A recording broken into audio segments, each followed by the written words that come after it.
Alright students, now I'm going to open my book that is highlighted to each page, and I will talk a little bit about what I highlighted on each page. But after I've talked about it, feel free to stop the recording so that you can get your own highlighting done.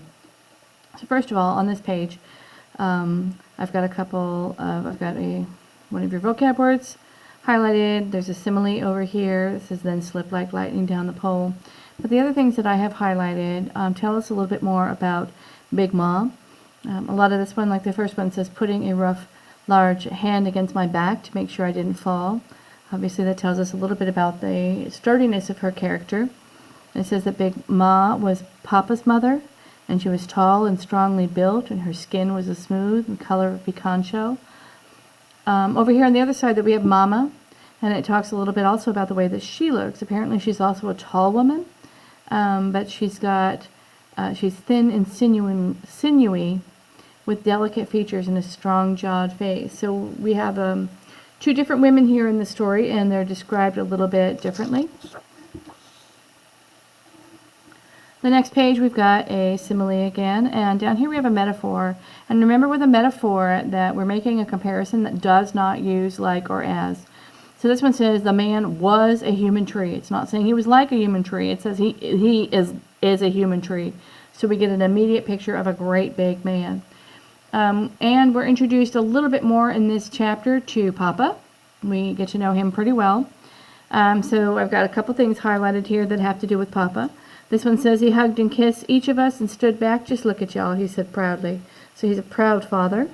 Over here it says when Papa saw Mama, his square, high, cheekbone face opened into a wide smile and lifted his mom with spirited gusto. He swung her up and around before setting her down and kissing her.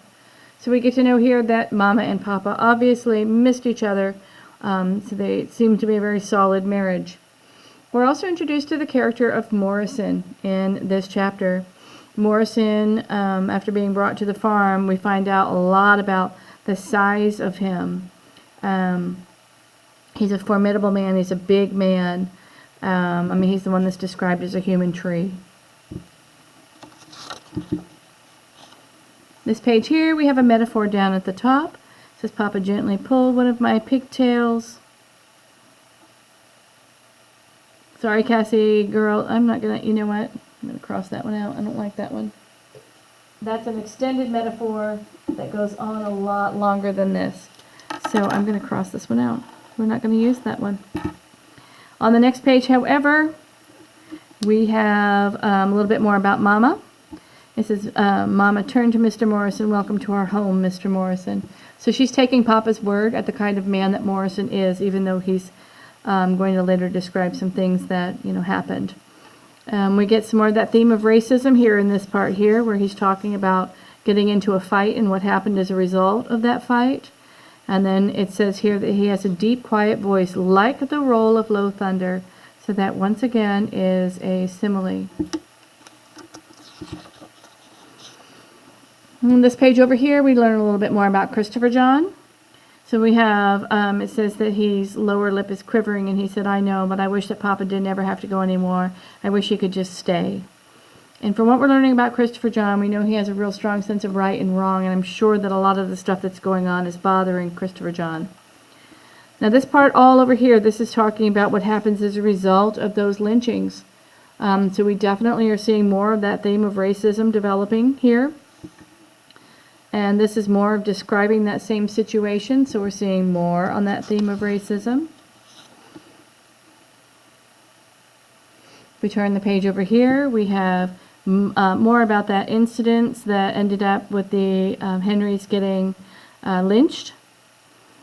And I have this marked as an idiom. It says heard tell. We don't use that language anymore, but it used to be used more commonly, so that's one of the things that makes it an idiom. If anyone said, if you lived in the 1920s, 1930s, if anybody said to you, heard tell, you knew what that meant. So that's an idiom. It's appropriate to that time. Colloquialism is the same kind of thing, so a lot of times we'll see the term idiom. Sometimes we'll see the term colloquialism. And this one says, now I hear tells.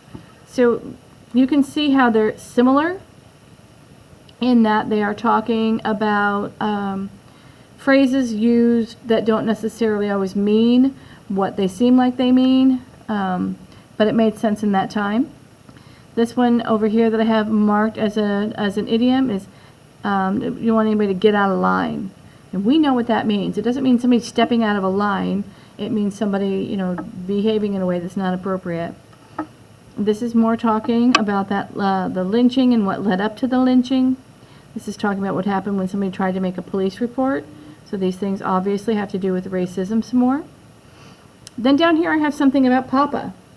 Because it says, Papa sat very quietly while the Laniers and the Averys talked, studying them with serious eyes. Finally, he took the pipe from his mouth, made a statement that seemed to the boys and me to be totally disconnected from the conversation. Because in this family, we don't shop at the Wallace store. So we're learning a little bit more about Papa and what kind of person that he is. And down here, we have a little bit more about Papa, talking to the kids about what they don't do. Papa expects more out of his children than maybe what the other parents around the area expect. And we see that in this here. Then down here I had this marked as both an idiom and colloquialism. I'm going to wear y'all out. Well, obviously that's something that we still hear. That's not a term that's one that's necessarily old, but it's been around for a long time.